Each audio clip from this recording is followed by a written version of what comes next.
Hi ಎಲ್ಲರಿಗೂ ನಮಸ್ಕಾರ. ವಿದ್ಯಾ home ಕಿಚನ್ಗೆ ಸ್ವಾಗತ. ಉದುರುದುರಾಗಿರೋ ಉಪ್ಪಿಟ್ಟನ್ನು ಹೇಗೆ ಮಾಡೋದು ಅಂತ ನೋಡ್ಕೊಂಬರೋಣ. ಸೊ ಇದು ತುಂಬಾ ಚೆನ್ನಾಗಿರುತ್ತೆ, ತುಂಬಾ ಟೇಸ್ಟಿಯಾಗಿರುತ್ತೆ. ಇದಕ್ಕೆ ಕಡಲೆ ಚಟ್ನಿ ತುಂಬಾ ಒಳ್ಳೆ ಕಾಂಬಿನೇಷನ್ನು, ತುಂಬ ಟೇಸ್ಟಿಯಾಗಿರುತ್ತೆ. ಬಾಯಲ್ಲಿಟ್ಟರೆ ಕರಗುವಂಥ ಉಪ್ಪಿಟ್ಟಿದು.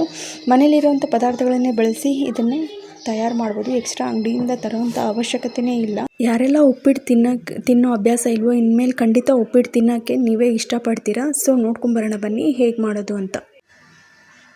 ಮೊದಲಿಗೆ ಸ್ಟವ್ ಆನ್ ಮಾಡಿಕೊಂಡು ಒಂದು ಬಾಣಲಿಯಲ್ಲಿ ಎಣ್ಣೆಯನ್ನು ಹಾಕ್ಕೊಳ್ಳಿ. ನಂತರ ಅದಕ್ಕೆ ಸ್ವಲ್ಪ ಸಾಸಿವೆ ಜೀರೆಯನ್ನು ಹಾಕ್ಕೊಳ್ಳಿ. ಸಾಸಿವೆ ಇದ್ದರೂ ಪರವಾಗಿಲ್ಲ, ಇಲ್ಲಾಂದ್ರೂ ಪರವಾಗಿಲ್ಲ, ಏನಿರುತ್ತೋ ನಿಮ್ಮ ಮನೇಲಿ ಅದನ್ನೇ ಹಾಕ್ಕೊಳ್ಳಿ. ನಾನಂತರೂ ಜೀರಿಗೆ ಹಾಕ್ಕೊಳ್ತಾ ಇದ್ದೀನಿ. ನಂತರ ಇದಕ್ಕೆ ಉದ್ದಿನಬೇಳೆ ಕಡಲೆಬೇಳೆಯನ್ನು ಹಾಕ್ಕೊಳ್ಬೇಕು. ಉದ್ದಿನಬೇಳೆ ಕಡಲೆಬೇಳೆ ಸ್ವಲ್ಪ ಪ್ರಮಾಣದಲ್ಲಿ ಹಾಕ್ಕೊಳ್ಳಿ. ಜಾಸ್ತಿ ಆಯಿತು ಅಂದರೆ ಸ್ವಲ್ಪ ಇದು ಅನಿಸುತ್ತೆ, ವಿಷ ಅನಿಸುತ್ತೆ. ಸೊ ಅದು ಕೆಂಪಗಾಗೋವರೆಗೂ ಅದನ್ನು ಫ್ರೈ ಮಾಡ್ಕೊಳ್ಳಿ. ಆಗ ಉದ್ದಿನಬೇಳೆ ಕಂದು ಬಣ್ಣಕ್ಕೆ ಬಂದಿದೆ, ನೋಡ್ತಾ ಇದ್ದೀರಾ ಅಲ್ವಾ, ಎಷ್ಟು ಚೆನ್ನಾಗಿ ಕೆಂಪಗೆ ಬಂದಿದೆ. ನಾವಿವಾಗ ಸಣ್ಣದಾಗಿ ಹೆಚ್ಚಿಟ್ಕೊಂಡಿರೋಂಥ ಈರುಳ್ಳಿ ಹಾಗೂ ಹಸಿಮೆಣಸಿನ್ಕಾಯಿ ಟೊಮೆಟೊನ ಹಾಕ್ಕೊಳ್ಳೋಣ. ಮೊದಲಿಗೆ ಹಸಿಮೆಣಸಿನ್ಕಾಯಿ ಮತ್ತು ಕರಿಬೇವು ಮತ್ತು ಕೊತ್ತಂಬರಿಯನ್ನು ಹಾಕ್ಕೊಳ್ಳೋಣ. ತಕ್ಷಣಕ್ಕೆ ಈರುಳ್ಳಿಯನ್ನು ಹಾಕ್ಕೊಳ್ಬೇಡಿ. ಮೊದಲಿಗೆ ಎಣ್ಣೆಯಲ್ಲಿ ಹಸಿಮೆಣಸಿನ್ಕಾಯಿ ಮತ್ತು ಕೊತ್ತಂಬರಿ ಎರಡು ಚೆನ್ನಾಗಿ ಬೇಯಬೇಕು. ನಂತರ ಈರುಳ್ಳಿಯನ್ನು ಹಾಕ್ಕೊಳ್ಳಿ. ಅದಾದ ನಂತರ ಮತ್ತೆ ಎಣ್ಣೆಯಲ್ಲಿ ಅದನ್ನು ಚೆನ್ನಾಗಿ ಫ್ರೈ ಮಾಡ್ಕೊಳ್ಳಿ. ಈರುಳ್ಳಿ ಹಸಿಮೆಣಸಿನ್ಕಾಯಿ ಮತ್ತು ಕರಿಬೇವು ಕೊತ್ತಂಬರಿ ಇವೆಲ್ಲ ಚೆನ್ನಾಗಿ ಎಣ್ಣೆಯಲ್ಲಿ ಫ್ರೈ ಆಗಬೇಕು ಫ್ರೆಂಡ್ಸ್. ಇಲ್ಲ ಹಸಿ ಬಿಸಿ ಇತ್ತು ಅಂದರೆ ಉಪ್ಪಿಟ್ಟು ಚೆನ್ನಾಗಿ ಬರೋಲ್ಲ. ಸೊ ನೋಡಿ, ನಾನು ಎಣ್ಣೆಯಲ್ಲಿ ತುಂಬ ಚೆನ್ನಾಗಿ ಫ್ರೈ ಮಾಡ್ಕೊಳ್ತಾ ಇದ್ದೀನಿ. ನಂತರ ಇವಾಗ ಹೆಚ್ಚಿಟ್ಕೊಂಡಿರೋಂಥ ಟೊಮ್ಯಾಟೋವನ್ನು ಹಾಕ್ಕೊಳ್ಳಿ, ಅದನ್ನು ಫ್ರೈ ಮಾಡ್ಕೊಳ್ಳಿ. ಎಣ್ಣೆಯಲ್ಲಿ ನೀವು ಎಷ್ಟು ಚೆನ್ನಾಗಿ ಬೇಯಿಸ್ಕೊತೀರೋ ಅಷ್ಟು ಚೆನ್ನಾಗಿ ಉಪ್ಪಿಟ್ಟು ತುಂಬ ಚೆನ್ನಾಗಿ ಬರುತ್ತೆ, ಟೇಸ್ಟಿಯಾಗೂ ಇರುತ್ತೆ. ನೋಡಿ, ಅದು ತುಂಬ ಹಣ್ಣಾಗಬೇಕು, ಎಲ್ಲವೂ ಎಣ್ಣೆಯಲ್ಲಿ ಫುಲ್ಲು ಕರಗಬೇಕು. ಅಂದರೆ ಮಾತ್ರ ಉಪ್ಪಿಟ್ಟಲ್ಲಿ ತುಂಬ ಚೆನ್ನಾಗಿರುತ್ತೆ. ಘಮ ಘಮ ಅಂತ ವಾಸನೆ ಬರ್ತಾಯಿದೆ. ಮನೇಲಿ ನಮ್ಮಮ್ಮ ಕೇಳ್ತಾ ಇದ್ದಾರೆ, ಏನದು ಸ್ಮೆಲ್ಲು ತುಂಬ ಘಮ ಘಮ ಅಂತ ಇದೆ ಅಲ್ವಾ, ಏನು ಮಾಡ್ತಾಯಿದ್ಯಾ ಅಂತ ಕೇಳ್ತಾ ಇದ್ದಾರೆ. ನಾನು ಇನ್ನೂ ಅವರಿಗೇನು ಹೇಳಿಲ್ಲ. ಸೊ ಬನ್ನಿ, ಎಲ್ಲರ ಮನೆಯಲ್ಲೂ ಮಾಡೋವಂಥದ್ದೇ ಅಲ್ವಾ ಉಪ್ಪಿಟ್ಟು, ಆದರೆ ನಾನು ಮಾಡ್ತಾ ಇರೋದು ಮಾತ್ರ ಸ್ವಲ್ಪ ಡಿಫ್ರೆಂಟು. ಬನ್ನಿ, ಇವಾಗ ಸ್ವಲ್ಪ ಅರಿಶಿನ ಹಾಕ್ಕೊಳ್ತಾ ಇದ್ದೀನಿ.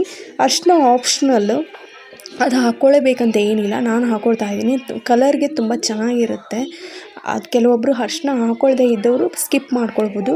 ಇವಾಗ ಈರುಳ್ಳಿ ಹಸಿಮೆಣಸಿನ್ಕಾಯಿ ಟೊಮೆಟೊ ಎಲ್ಲ ಚೆನ್ನಾಗಿ ಬೆಂದಿದೆ. ಇವಾಗ ನಾನು ನೀರು ಹಾಕ್ಕೊಳ್ತಾ ಇದ್ದೀನಿ ಫ್ರೆಂಡ್ಸ್. ಇವಾಗ ನೀರಿನ ಅಳತೆ ಹೇಗೆ ಅಂದರೆ 1 ಕಪ್ ನೀವು ರವೆ ತೊಗೊಂಡ್ರೆ ಅದಕ್ಕೆ 2 ಕಪ್ನ ನೀರು ತೊಗೋಬೇಕು. ನಾನು ಈ ಜಗ್ಗಲ್ಲಿ ತೊಗೊಂಡಿದ್ದೀನಿ, ಅಷ್ಟೇ ಹಾಕ್ಕೊಂಡಿದ್ದೀನಿ. ಇವಾಗ ರುಚಿಗೆ ತಕ್ಕಷ್ಟು ನೀವು ಉಪ್ಪನ್ನು ಹಾಕ್ಕೊಳ್ಳಿ. ನೀವು ಉಪ್ಪನ್ನು ಕಡಿಮೆ ತಿಂತೀರಿ ಅಂತಂದರೆ ಉಪ್ಪನ್ನು ಕಡಿಮೆನೇ ಹಾಕ್ಕೊಳ್ಬೋದು, ಪರವಾಗಿಲ್ಲ. ರುಚಿಗೆ ಕರೆಕ್ಟಾಗಿರಬೇಕು ಅಂದರೆ ಕರೆಕ್ಟಾಗೇ ಹಾಕ್ಕೊಳ್ಳಿ. ನಾನು ಸ್ವಲ್ಪ ಸಕ್ಕರೆಯನ್ನು ಆ್ಯಡ್ ಮಾಡ್ಕೊಳ್ತಾ ಇದ್ದೀನಿ, ಯಾಕಂದರೆ ಸ್ವಲ್ಪ ರುಚಿಗೆ ಇನ್ನೊಂದು ಸ್ವಲ್ಪ ಎಕ್ಸ್ಟ್ರಾ ಆ್ಯಡ್ ಆಗುತ್ತೆ. ಸ್ವಲ್ಪ ಸ್ವೀಟ್ ಖಾರ ಇತ್ತಂದರೆ ಉಪ್ಪಿಟ್ಟು ತಿನ್ನೋಕ್ಕೆ ಇನ್ನೂ ಚೆನ್ನಾಗಿರುತ್ತೆ ಅಲ್ವಾ. ಸೊ ನೀವು ಬೇಕಾದರೆ ಸ್ಕಿಪ್ ಮಾಡ್ಕೋಬೋದು, ಸಕ್ಕರೆ ಅವಶ್ಯಕತೆ ಇಲ್ಲ, ಯಾಕಂದರೆ ಡಯಾಬಿಟಿಸ್ ಇದ್ದವರು ಇವರೆಲ್ಲ ತಿನ್ನೋದಿಲ್ಲ. ಸೊ ಬನ್ನಿ, ಇವಾಗ ನಾನು ಇನ್ನೊಂದು ಬಾಣಲಿಯಲ್ಲಿ ದಪ್ಪ ರವೆಯನ್ನು ತೊಗೊಂಡಿದ್ದೀನಿ. ಇವಾಗ ಚೆನ್ನಾಗಿ ಅದನ್ನು ಹುರ್ಕೊಳ್ಬೇಕು ಫ್ರೆಂಡ್ಸ್. ಇನ್ನೊಂದು ಸರಿ ನೆನ್ಪಿಟ್ಕೊಳ್ಳಿ, 1 ಕಪ್ ರವೆಯನ್ನು ತೊಗೊಂಡ್ರೆ ನೀವು 2 ಕಪ್ ನೀರನ್ನು ಹಾಕ್ಕೊಳ್ಬೇಕು.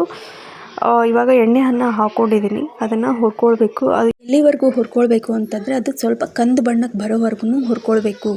ನೀವೇನಾದರೂ ಹುರಿಯೋದನ್ನು ಅಷ್ಟು ಸ್ವಲ್ಪ ಮಟ್ಟಿಗೆ ಸ್ಟಾಪ್ ಮಾಡಿದ್ರಿ ಅಂದರೆ ಅದು ಸೀದೋಗೋ ಸಾಧ್ಯತೆ ತುಂಬಾ ಜಾಸ್ತಿ ಇರುತ್ತೆ. ಸೀದೋದ್ರೆ ಉಪ್ಪಿಟ್ಟು ಚೆನ್ನಾಗಿ ಬರೋಲ್ಲ. ಈ ರೆಸಿಪಿ ನನಗೆ ನಮ್ಮಮ್ಮ ಹೇಳ್ಕೊಟ್ಟಿದ್ದು. ನಾನು ಮೊದಲು ಉಪ್ಪಿಟ್ಟು ತಿಂತಾ ಇರಲಿಲ್ಲ, ಆದರೆ ಈ ರೆಸಿಪಿ ಯಾವಾಗ ನಾನು ಕಲ್ತ್ಕೊಂಡೆ, ಅವ್ರು ಯಾವಾಗ ನನಗೆ ಹೇಳ್ಕೊಟ್ರು, ನಾನು ಆವಾಗಲಿಂದ ಉಪ್ಪಿಟ್ಟನ್ನ ತುಂಬಾ ಇಷ್ಟಪಡೋಕ್ಕೆ ಸ್ಟಾರ್ಟ್ ಮಾಡಿದೆ. ಆವಾಗಿಂದ ನಮ್ಮ ಮನೇಲಿ 3ರಿಂದ 4 ಸಲ ನಾನು ಇದೇ ಥರ ಉಪ್ಪಿಟ್ಟು ಮಾಡ್ತೀನಿ. ನಮ್ಮ ಮನೇಲಿ ತುಂಬಾ ಕೇಳಿ ಇಷ್ಟಪಡ್ತಾರೆ, ಮಾಡಿಸ್ಕೊಳ್ತಾರೆ. ಚೆಕ್ ಮಾಡ್ಕೊಳ್ಳಿ. ಇವಾಗ ಕಂದು ಬಣ್ಣಕ್ಕೆ ಬಂದಿದೆಯಾ ಅಂತ ರವೆ, ಕೈ ಬಿಡಬೇಡಿ. ಕೈ ಬಿಟ್ಟರೆ ಸೀದೋಗೋ ಸಾಧ್ಯತೆ ತುಂಬಾ ಜಾಸ್ತಿ ಇರುತ್ತೆ. ಸೊ ಹಾಗೆ ಚೆನ್ನಾಗಿ ಅದು ಕಂದು ಬಣ್ಣಕ್ಕೆ ಬರೋವರೆಗೂ ಹುರ್ಕೊಳ್ಳಿ. ಈ ಕಡೆ ನಾವು ಇಟ್ಟಿರುವಂಥ ಹೆಸರು ಕುದೀಲಿ. ಇವಾಗ ಫ್ರೆಂಡ್ಸ್, ನಾನು ಹುರ್ಕೊಳ್ತಾ ಇರೋ ಉಪ್ಪಿಟ್ಟು ರವೆ ಇವಾಗ ಚೆನ್ನಾಗಿ ಹುರಿದಿದೆ. ಈ ಕೈಯಲ್ಲಿ ಹಿಡಿದ್ರೆ ಈ ಥರ ರಫ್ ಆಗಿ ಗೊತ್ತಾಗಬೇಕು, ಅಂದರೆ ಚೆನ್ನಾಗಿ ಹುರಿದಿದೆ ಅಂತ. ಉಪ್ಪಿಟ್ಟಿನ ಹೆಸರು ಕುದಿಯೋದ್ರೊಳಗೆ ನನ್ನ ಮಗ ಮ್ಯಾಂಗೋ ಹೆಚ್ಚಿಕೊಡು ಅಮ್ಮ ಅಂತ ಕೇಳ್ತಾನೆ. ಸೊ ಅವನಿಗೆ ಮ್ಯಾಂಗೋ ಕಟ್ ಮಾಡಿಕೊಡ್ತೀನಿ. ಮ್ಯಾಂಗೋ ಅಂದರೆ ಅವನಿಗೆ ತುಂಬಾ ಇಷ್ಟ. ಅಮ್ಮ ಆಮೇಲೆ ಟಿಫಿನ್ ಮಾಡ್ತೀನಿ, ಮೊದಲು ನಂಗೆ ಮ್ಯಾಂಗೋ ಕಟ್ ಮಾಡಿಕೊಡು ಅಂತ ಕೇಳ್ದ. ಅದಕ್ಕೆ ಇವಾಗ ಅವನಿಗೆ ಮ್ಯಾಂಗೋ ಕಟ್ ಮಾಡಿಕೊಡ್ತಾ ಇದ್ದೀನಿ. ಸೊ ಇನ್ನೂ ಉಪ್ಪಿಟ್ಟಿನ ಹೆಸರು ಕುದೀತಾ ಇದೆ ಫ್ರೆಂಡ್ಸ್. ಇವಾಗ ನೋಡಿ, ಇವಾಗ ನಾನು ಹುರ್ಕೊಂಡಿರೋಂಥ ರವೆನ ಹಾಕ್ಕೊಳ್ತಾ ಇದ್ದೀನಿ. ಚೆನ್ನಾಗಿ ಅದು ಕುದಿಬೇಕು. ಹಾಕ್ಕೊಂಡಿದ್ದ ತಕ್ಷಣ ಅದನ್ನು ಚೆನ್ನಾಗಿ ಮೇಲೆ ಕೆಳಗಡೆ ತೆಗೆಸಿ ಮಿಕ್ಸ್ ಮಾಡಿ ಎಲ್ಲನೂ ಈರುಳ್ಳಿ ಮೆಣಸಿನ್ಕಾಯಿ ಎಲ್ಲ ಒಗ್ಗರಣೆ ಕೊಟ್ಟಿರ್ತೀವಲ್ವ ಅದೆಲ್ಲ ಮೇಲ್ಗಡೆ ಬರುತ್ತೆ. ಚೆನ್ನಾಗಿ ಮಿಕ್ಸ್ ಮಾಡ್ಕೊಳ್ಳಿ. ಮೇಲ್ಗಡೆ ಹಾಗೆ ಬಿಟ್ಬಿಡಬೇಡಿ ರವೆ ಹಾಕಿದ ತಕ್ಷಣ. ಎಷ್ಟು ಚೆನ್ನಾಗಿ ಕಾಣಿಸ್ತಾ ಇದೆ ಅಲ್ವಾ, ಕಲರ್ ಅರ್ಶಿನ ಹಾಕಿದೀವಲ್ವಾ ತುಂಬಾ ಚೆನ್ನಾಗಿ ಕಾಣಿಸುತ್ತೆ. ಅಷ್ಟೇ ಅಲ್ಲ, ಉದುರಾಗಿ ಉಪ್ಪಿಟ್ಟು ತುಂಬಾ ತಿನ್ನೋಕ್ಕೆ ಟೇಸ್ಟಿಯಾಗೂ ಇರುತ್ತೆ. ಇದೊಂದು ಟಿಪ್ಸ್ ಹೇಳ್ತೀನಿ ಕೇಳಿ. ಉಪ್ಪಿಟ್ಟಿಗೆ ಯಾವತ್ತಿದ್ರೂ ಅಂದಾಜಿನ ಮೇಲೆ ನೀರು ಹಾಕ್ಕೊಳ್ಬೇಡಿ. ಯಾವತ್ತಿದ್ರೂ ಅದಕ್ಕೆ ಅಳತೆ ಮೇಲೆ ಹಾಕ್ಕೊಳ್ಳಿ. ಇಲ್ಲ ಅಂತಂದರೆ ಕೆಲವೊಂದು ಸತಿ ಅದು ಮೆತ್ತಗೆ ಆಗಿಬಿಡುತ್ತೆ, ಇಲ್ಲ ಗಟ್ಟಿಯಾಗಿ ಆಗಿಬಿಡುತ್ತೆ. ಸೊ ಹಾಗಾದರೆ ಉಪ್ಪಿಟ್ಟು ತಿನ್ನೋಕ್ಕೆ ಮನಸ್ಸಾಗಲ್ಲ. ಸೊ ಈ ಥರ ಮಾಡಿಕೊಂಡ್ರೆ ನಿಜವಾಗ್ಲೂ ಉದುರಾಗಿ ಉಪ್ಪಿಟ್ಟು ತಿನ್ನಲಿಕ್ಕೂ ತುಂಬ ಟೇಸ್ಟಿಯಾಗಿರುತ್ತೆ. ಹಾಗೆ ನೋಡೋಕ್ಕೂ ತುಂಬಾ ಕಲರ್ಫುಲ್ಲಾಗಿ ಚೆನ್ನಾಗಿರುತ್ತೆ. ನೀರೆಲ್ಲ ರವೆ ಹೀರಿಕೊಂಡು ಸ್ವಲ್ಪ ಕಡಿಮೆ ಆಗೋ ತನಕನೂ ಅದು ಮೇಲಿಂದ ಕೆಳಗಡೆ ರವೆನ ನಾವು ಮಿಕ್ಸ್ ಮಾಡ್ಕೊಳ್ತಾನೆ ಇರಬೇಕು. ಇವಾಗ ಉಪ್ಪಿಟ್ಟು ಒಂದು ಹದಕ್ಕೆ ಬಂದಿದೆ ಫ್ರೆಂಡ್ಸ್. ತುಂಬ ತೆಳುವಾಗೂ ಇಲ್ಲ, ತುಂಬ ಗಟ್ಟಿಯಾಗೂ ಇಲ್ಲ. ಇವಾಗ ನೀರೆಲ್ಲ ಹೀರ್ಕೊಂಡಿದೆ ಫ್ರೆಂಡ್ಸ್. ಇವಾಗ ಚೆನ್ನಾಗಿ ಮಿಕ್ಸ್ ಮಾಡ್ಕೊಳ್ಳಿ. ಇನ್ನೊಂದು ಸಾರಿ ನೀವು ಲೋ ಫ್ಲೇಮಲ್ಲಿ ಇಟ್ಕೊಂಡು ನೀವು ಈ ಥರ ಮಿಕ್ಸ್ ಮಾಡ್ಕೊಳ್ಬೇಕು. ಜಾಸ್ತಿ ಹೈ ಫ್ಲೇಮಲ್ಲಿ ಇಡೋಕ್ಕೆ ಹೋಗಬೇಡಿ. ಇವಾಗ ಪರ್ಫೆಕ್ಟಾಗಿ ರವೆ ಎಲ್ಲ ಚೆನ್ನಾಗಿ ಬೆಂದಿದೆ. ಬನ್ನಿ ಫ್ರೆಂಡ್ಸ್, ಇವಾಗ ಇದನ್ನ ಮೇಲೆ ಒಂದು ಪ್ಲೇಟನ್ನು ಮುಚ್ಚೋಣ. ಪ್ಲೇಟ್ ಯಾಕಪ್ಪ ಮುಚ್ಚಬೇಕು ಅಂತಂದರೆ ಒಳಗಡೆ ನಾವು ಮುಚ್ಚಿದ ತಕ್ಷಣ ರವೆ ಎಲ್ಲ ಸ್ವಲ್ಪ ಮಟ್ಟಿಗೆ ಅದು ಇಂಗ್ಕೊಳ್ಳುತ್ತೆ, ಚೆನ್ನಾಗಿ ಹೂವಿನ ಥರ ಬರುತ್ತೆ. ಇವಾಗ ನಿಮಗೆ ಪರ್ಸ್ನಲಾಗಿ ಒಂದು ಸಜೆಷನ್ ಕೊಡೋಕ್ಕೆ ಇಷ್ಟಪಡ್ತೀನಿ. ಈ ಸರಿ ನೀವು ಗ್ಯಾಸ್ ಮೇಲೆ ಅಡುಗೆ ಆಗಲಿ ಅಥವಾ ಏನೇ ಒಂದು ಪದಾರ್ಥವನ್ನು ತಯಾರು ಮಾಡಿದಾಗ ನೀವು ಕರೆಕ್ಟಾಗಿ ಗ್ಯಾಸ್ ಏನು ಕಟ್ಟೆ ಇರುತ್ತಲ್ಲ ಅದನ್ನು ನೀಟಾಗಿ ವಾಶ್ ಮಾಡ್ಕೊಳ್ಳಿ, ಚೆನ್ನಾಗಿ ಕ್ಲೀನ್ ಮಾಡ್ಕೊಳ್ಳಿ. ಹಾಗೆ ನೀವು ಮಾಡ್ಕೊಂಡು ಇಟ್ಕೊಂಡಿರುವಂಥ ಗ್ಯಾಸ್ನ ತುಂಬ ಚೆನ್ನಾಗಿ ಒರೆಸ್ಕೊಂಡು ಇಟ್ಕೊಳ್ಳಿ. ಯಾಕಂದರೆ ನಾವು ತಿನ್ನುವಂಥ ಆಹಾರ ತಯಾರಿಸುವಂತಹ ಒಲೆ ಯಾವತ್ತಿದ್ರೂ ಶುದ್ಧವಾಗಿ ಕ್ಲೀನಾಗಿರಬೇಕು. ಅದು ಒಂಥರ ನಮಗೆ ದೇವ್ರ ಸಮ ಇದ್ದ ಹಾಗೆ.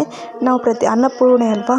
ಬನ್ನಿ ನೋಡೋಣ. ಇವಾಗ ಉಪ್ಪಿಟ್ಟು ತುಂಬ ಚೆನ್ನಾಗಿ ಅಳ್ಕೊಂಡಿದೆ. ನೀವು ಸ್ಪೂನಲ್ಲಿ ಅದನ್ನು ತೆಗಿತಾ ಇರಬೇಕಾದ್ರೆ ನಿಮಗೆ ಗೊತ್ತಾಗುತ್ತೆ ಎಷ್ಟು ಚೆನ್ನಾಗಿ ಉದುರಾಗಿ ಬಂದಿದೆ ಅಂತ. ನೋಡಿ, ಈ ಥರ ಆಗಿದೆ ಉಪ್ಪಿಟ್ಟು. ಎಷ್ಟು ಚೆನ್ನಾಗಿ ಕಾಣಿಸ್ತಾ ಇದೆ ಅಲ್ವಾ, ಕಲರ್ಫುಲ್ಲಾಗಿ. ಒಂದು ಚಿಕ್ಕ ಬೌಲ್ಗೆ ಅದನ್ನು ಸರ್ವ್ ಮಾಡ್ಕೊಳ್ತಾ ಇದ್ದೀನಿ. ನೀವು ಸ್ಪೆಷಲಾಗಿ ಹಾಕಬೇಕು ಹಾಗೆ ಹಾಕ್ಬೋದು, ಆದರೆ ಬೌಲಲ್ಲಿ ಅದನ್ನು ಸರ್ವ್ ಮಾಡ್ಕೊಂಡು ಹಾಕ್ಕೊಂಡ್ರೆ ಅದರ ಪ್ರೆಸೆಂಟೇಷನ್ ತುಂಬಾ ಚೆನ್ನಾಗಿರುತ್ತೆ.